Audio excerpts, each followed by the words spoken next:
अन्धकार औँसीको रात, अप्ठ्यारा गोरेटा बाटाहरू, बर्खायाम हिलो चिप्लो उकाली ओह्रालीहरू, निरन्तर गन्तव्यविहीन यात्राहरू।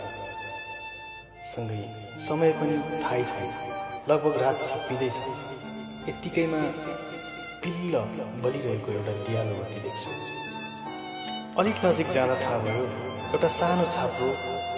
अझ नजिक जान्छु, एउटी सेतै फुलेकी अस्ताउन लागेको घाम जस्तै मुहारमा मलिन हाँसो। यता खुसीले चाहेर पनि ननिस्किएको मेरो स्वर, भोक र प्यासले कापेको मेरो शरीर। सायद मेरो लागि यो अन्तिम वाक्य हो। निस्कियो। बास पाइन्छ। छामछाम छुमछुम गर्दै ती महिला वृद्ध गुनगुन गर्दै भित्र छिरे। गुनगुन गर्दै थिए। एक्लासे जङ्गलको लामो बाटोको आसपासमा रहेको मेरो वासस्थान कैयन यात्रु पाहुना आए बसे। यस्तैमा मेरो जीवन बित्यो।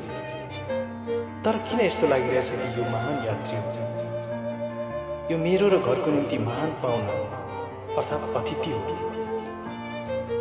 यस्तै यस्तै गुनगुनाउँदै थिए। यस्तो लाग्छ गुनगुनाउनु उनको बाध्यता थियो या त बाहना। फेरि एकैछिनमा बाहिर आइन्। आउनुहोस्, भित्र आउनुहोस्। न लाज, न डर, न घिन, न त कुनै लोभ, न त म लाचार नै थिएँ, न कुनै बन्धन नै थियो। पछि पछि लागे भित्र पनि एउटा पिलपिली बत्ती।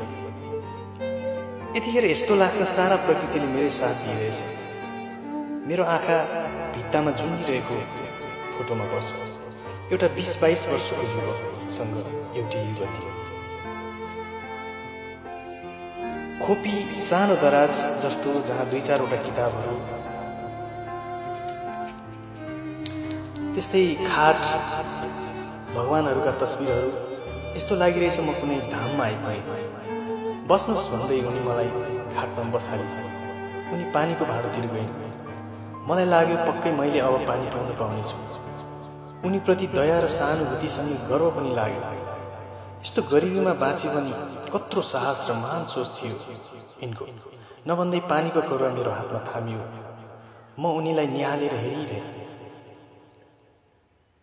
म झसङ्ग भएँ, चिर निन्द्राबाट बिउजिएसरी। पानीको करुवा भुइँमा राखेर हेरिरहेँ। थाहा भएन कसरी कतिखेर हामी एकअर्काको आलिङ्गनमा कसियौँ। लामो सास फेरेर त्यो पानी पनि बिर्सँदै भने, माफ गर प्रिय, म ज्ञानको खोजीमा निस्किएको थिएँ। माफ गर।